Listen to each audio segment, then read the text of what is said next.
Muy buenos días para todos a quienes nos siguen a través de YouTube. Bienvenidos, qué bueno compartir a través de este medio. Y los aquí presentes es una bendición poder vernos, poder tocarnos, poder abrazarnos de nuevo, ¿verdad? Eso es bueno y gracias a Dios por eso. Hemos estado estudiando el libro de los Hechos de los Apóstoles. Muchos teólogos y estudiosos han dicho es el libro del Espíritu Santo, los Hechos del Espíritu Santo, amén.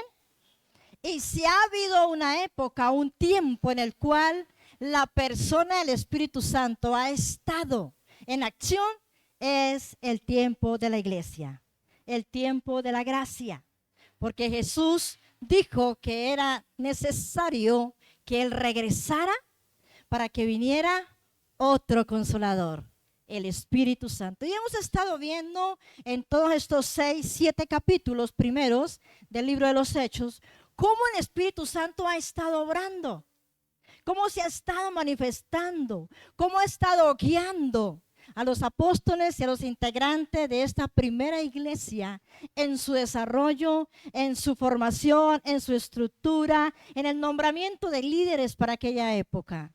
Y déjeme decirle, el Espíritu Santo sigue estando presente hoy y sigue haciendo lo mismo que hizo en el comienzo de la iglesia, amén, amén. Así que una de las cosas que hemos estado viendo, y en el último capítulo 7, nos habla acerca de un hombre, de Esteban. ¿Cuánto recuerdan a Esteban?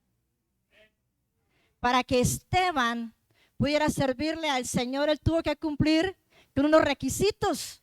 Y déjeme decirle que son los mismos requisitos que usted y yo debemos de tener en estos últimos tiempos. Ser fieles al Señor, ser llenos del Espíritu Santo. ¿Y cuántos somos llenos del Espíritu Santo? ¿Usted sabe para qué es la llenura del Espíritu Santo? ¿Sabe usted para qué es la llenura del Espíritu Santo? No es para jactarnos de que tenemos al Espíritu Santo, amados míos. Las Escrituras nos hablan de ciertos respaldos del Espíritu Santo en diferentes áreas de nuestra vida. Amén. Así que en esta mañana quiero que vayamos al capítulo 7. Vamos a estar en los versículos 54 al 60. Pero vamos a tomar la lectura en esta mañana desde el versículo 51 del capítulo 7. Para poder entender los que vamos a tomar en esta mañana. Dice el versículo 21, donde Esteban les está enfrentando o está confrontando a quienes le habían tomado preso. Y viene y le dice, ustedes son duros de cerviz e incircuncisos de corazón y de oídos.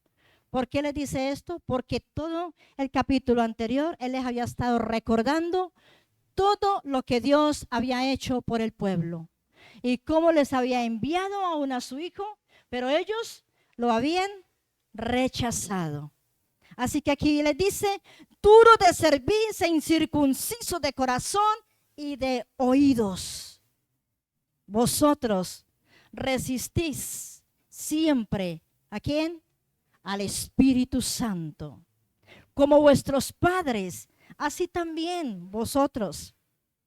¿A cuál de los profetas no persiguieron vuestros padres? Y mataron a los que anunciaron de antemano la venida del justo, de quien vosotros ahora habéis sido entregadores y matadores. Vosotros que recibiste la ley por la disposición de ángeles y no la guardaste. Versículo 54. Oyendo estas cosas, se enfurecieron en sus corazones y crujían los dientes contra él.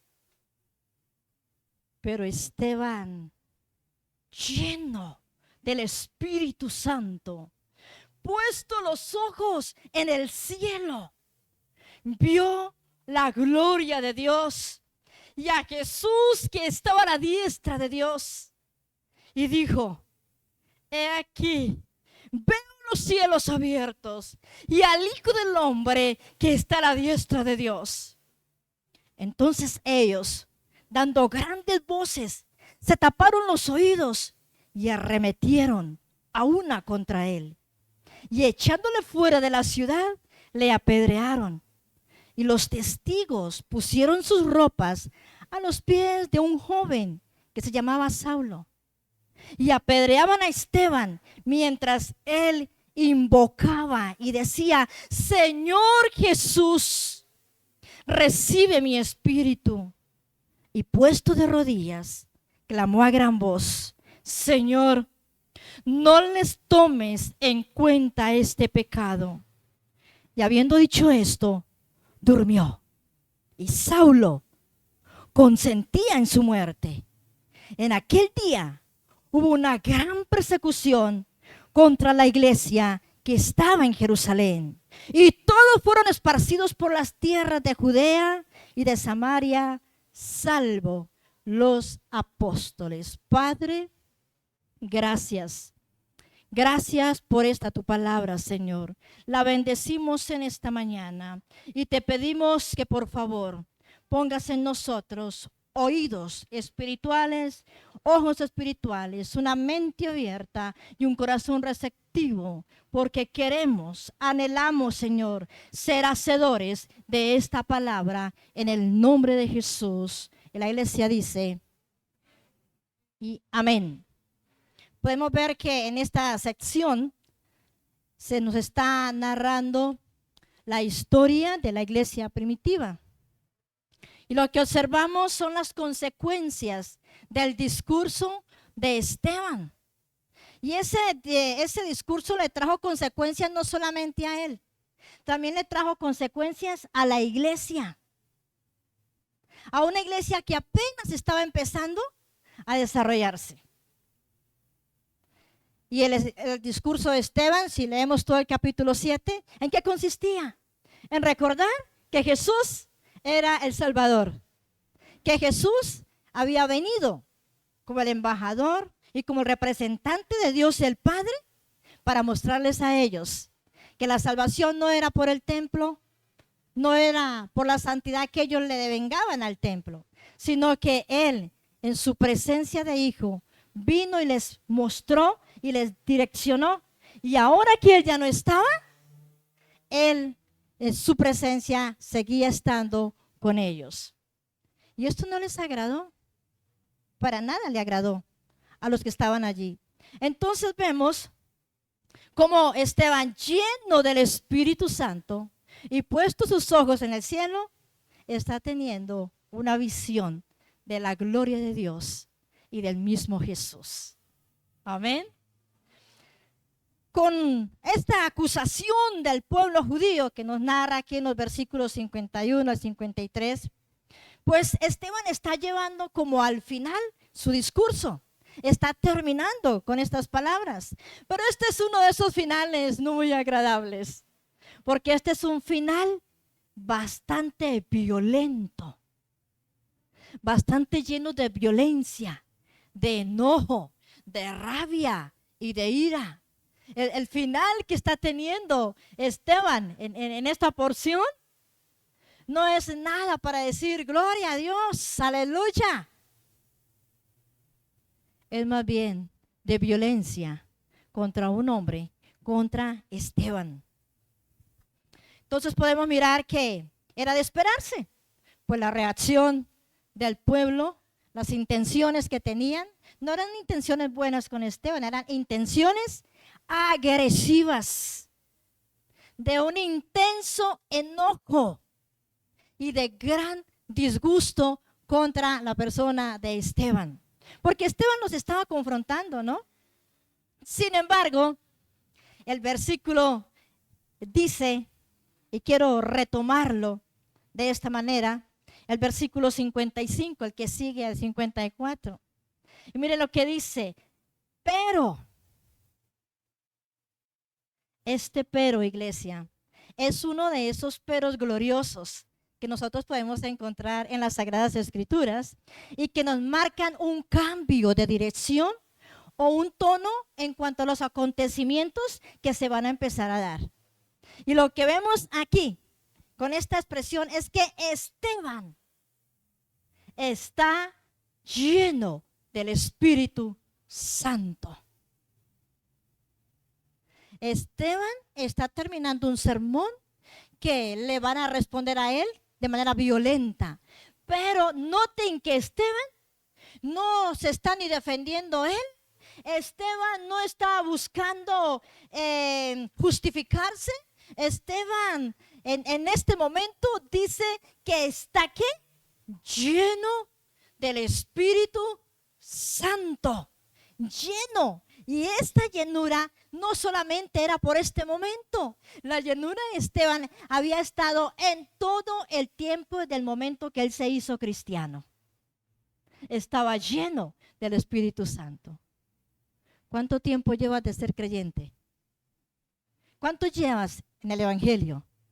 ¿Cuánto llevas siendo un practicante activo? ¿Cuánto llevas siendo una persona realmente nacida de nuevo? Pues ese tiempo que usted lleva es el mismo tiempo que lleva teniendo la llenura del Espíritu Santo. Amén. 22 años llevo teniendo al Espíritu Santo conmigo.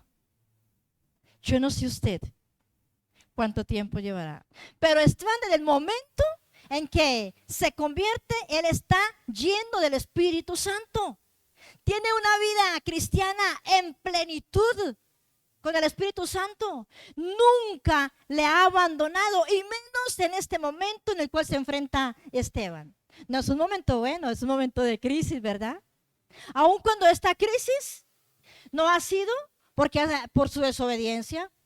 Esta crisis que está experimentando, este momento difícil, no ha sido porque quizás se fue de nuevo al mundo. No, esta crisis ha sido por obediencia, una obediencia de muerte, una obediencia de muerte. Uno puede decir, no es posible que si yo soy obediente vaya a morir. Pero la obediencia, el ser obedientes y más ser obedientes a Dios, no nos garantiza que no vayamos a morir, que no vayamos a estar en crisis, que no vayamos a experimentar desiertos, persecución. ¿Saben? Colombia se encuentra en un ranking número 22 de persecución a nivel mundial. ¿Usted sabía eso? Y pues, ¿cómo así? ¿Colombia? Sí. En Colombia hay persecución al Evangelio. Lo hay. Creo que en otra oportunidad les compartía. Tenemos algunos de nuestros ministros de nuestro concilio que en este momento no pueden estar en el lugar donde ellos han estado ministrando. Están huyendo por predicar el Evangelio. Y no se nos puede extrañar que en cualquier momento nosotros también podemos experimentar esta clase de crisis. Pero hay algo espectacular en la vida de Esteban, y es que el que estuviera lleno del Espíritu Santo le hacía ver no la crisis, sino la gloria de Dios. No la crisis, no el desierto, no el momento, no la dificultad que estaba viviendo, sino la gloria de Dios. Nosotros parece que cuando estamos en crisis se nos olvida mirar al cielo. Y tenemos a un Esteban que nos está mostrando y nos está enseñando, ¿no? Que aún en medio de la crisis, no importa cuánto se intensifica, él tiene sus ojos puestos en el cielo. Y cuando Esteban, lleno del Espíritu Santo, mira al cielo, obtiene la visión más hermosa y gloriosa. Porque dice la Escritura, ¿qué vio? La gloria de Dios y a Jesús que estaba a la diestra de Dios. Esto, amados míos, esta visión es algo tan profundo, es algo tan hermoso.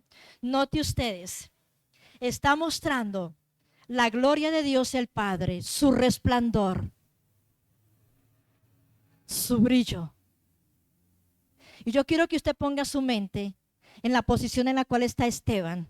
Esteban está en este momento siendo juzgado, siendo blasfemado, pero él no estaba quizás ni escuchando lo que le están diciendo, porque sus ojos, ¿dónde están? En la visión que está teniendo en el cielo. Y solo bastó que él mirara hacia allá, los cielos se abren y Dios le permite ver la gloria de Dios el Padre. Dios le permite ver cómo Jesús está sentado a la diestra del Padre. Y Dios le permite experimentar la llenura del Espíritu Santo. ¡Qué hermoso! Que cuando estemos nosotros en crisis, podamos experimentar, amados míos, lo de Esteban. No enfocarnos en la crisis. No poner mis ojos, ni mi mente, ni mis sentidos en las circunstancias que me estén rodeando. Sino poder mirar al cielo y que los cielos se abran para usted y para mí. ¿Cree usted que los cielos se pueden abrir para usted? Claro que sí. Y usted verá la gloria de Dios, verá la respuesta del Padre, verá a Jesús. Y parece que Esteban, en medio de la visión que está teniendo, porque esta es la visión de Esteban, porque los otros no la vieron, pero él empezó a decirla. Veo, están sus enemigos, sus acusadores aquí, y él dice, veo los cielos abiertos. Cuando Esteban manifiesta esto, esto fue como una puñalada. ¿Sabe? Su auditorio, los que estaban a su alrededor, cuando escucharon a Esteban decir eso, a estas palabras, en el original, dice que ellos sintieron como si fueran aserrados. Y esto despertó en ellos la ira, el enojo tan grande y tan fuerte contra Esteban, que dice que crujían los dientes encima de él.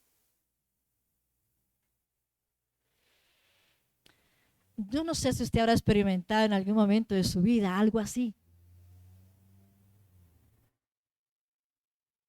Pero ni siquiera esas actitudes de quienes lo rodeaban a él y lo acusaban, distrajeron a Esteban de lo que él había enfocado su mirada.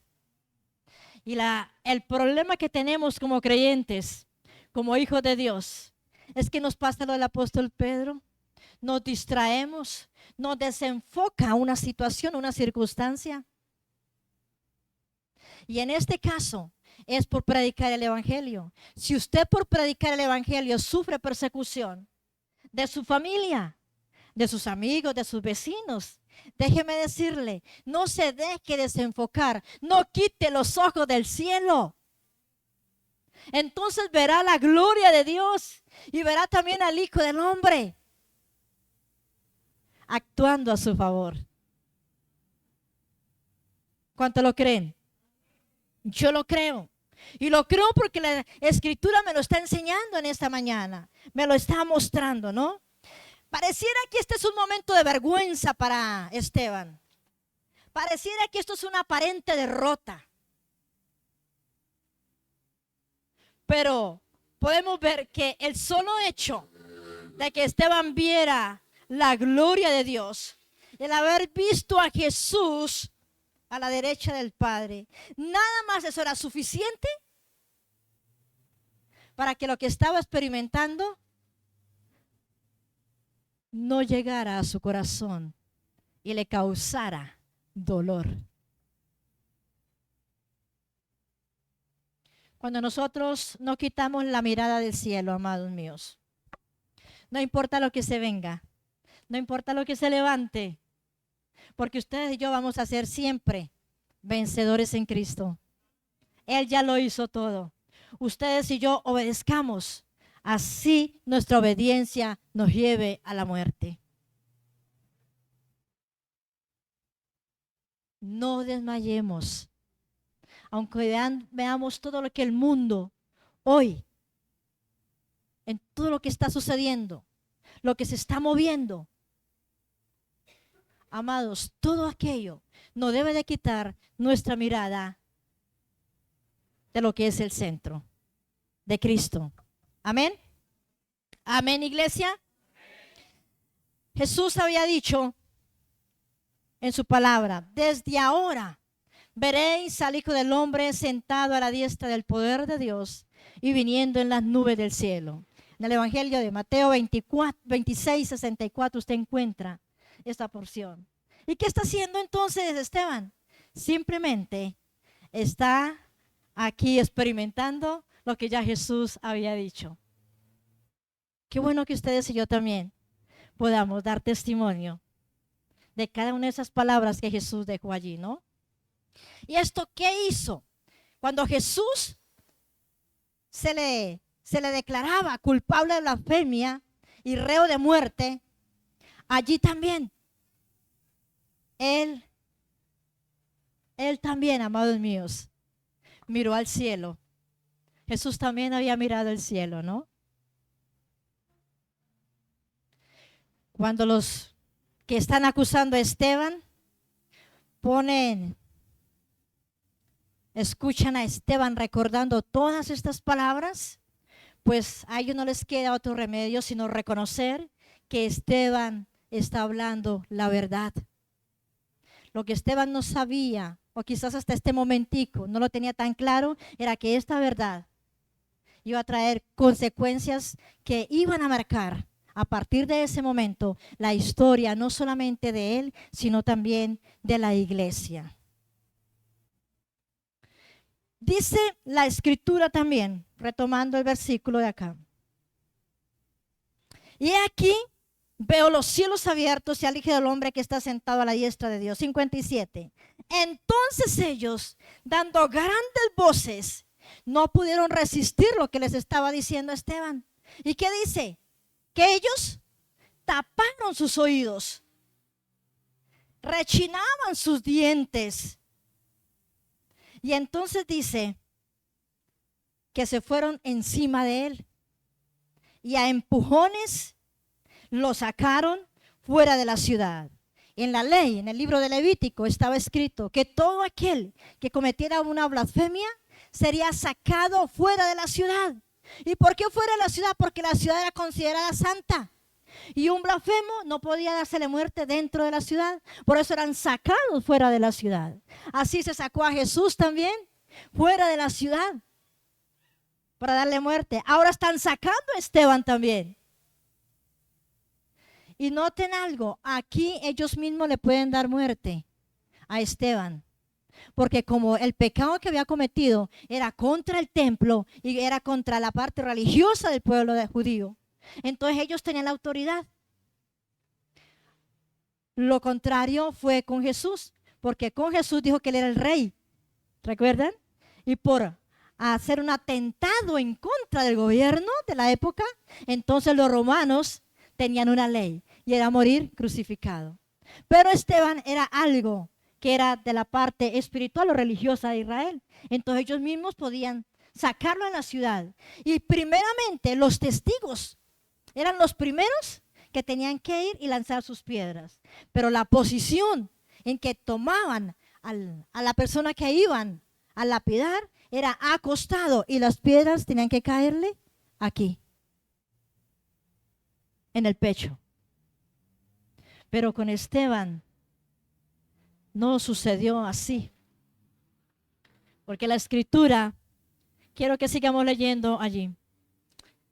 Dice, y echándole fuera de la ciudad, le apedrearon y los testigos pusieron sus ropas a los pies de un joven que estaba allí, observando, mirando, pero no era cualquier clase de joven. Era un joven llamado Saulo. Y el autor de alguna manera lo introduce aquí, porque va a ser, después de este momento, este personaje va a tener mucha relevancia para la historia de la iglesia. Y después entonces tenían que quitarse en todo lo que les impidiera lanzar las piedras. Dice, y apedrearon a Esteban mientras él invocaba, pero él lo hizo de rodillas. Él no permitió ser tumbado. Él se postró de rodillas, pero no quitaba sus ojos del cielo. Y mientras las piedras caían por su cuerpo, nunca se quejó. Nunca dijo, no, ya, basta, basta. No, jamás. Jamás suplicó por un deténganse. ¿Qué hizo Esteban? Jesús dijo, Padre.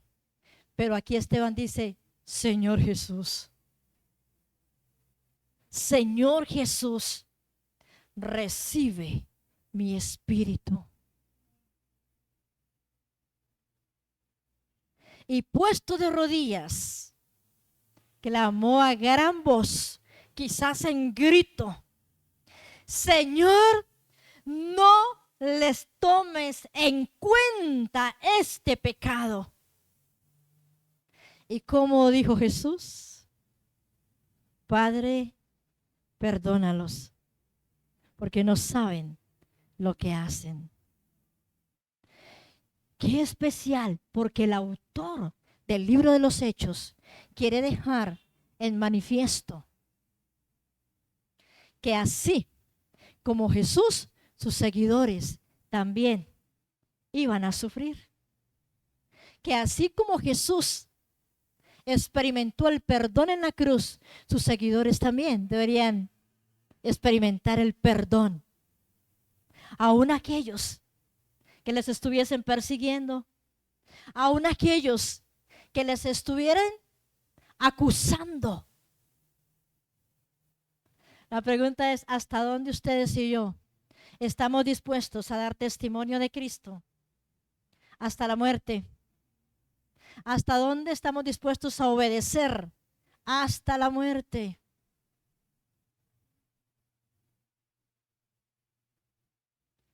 Creo que tenemos un reto. Hoy vivimos en cierta libertad, pero si hay algo que no podemos ignorar, tenemos que prepararnos. Tenemos que prepararnos. Porque, mis amados, este tiempo que estamos viviendo va a pasar. Y vendrán los tiempos difíciles, donde su fe y mi fe va a ser probada. De una u otra manera, se tiene que cumplir en nosotros las palabras de Jesús. El que quiera seguir en pos de mí, tome su cruz y sígame. Y creo que Esteban nos está dando un ejemplo del haber tomado el camino de Jesús, las consecuencias de haberle seguido.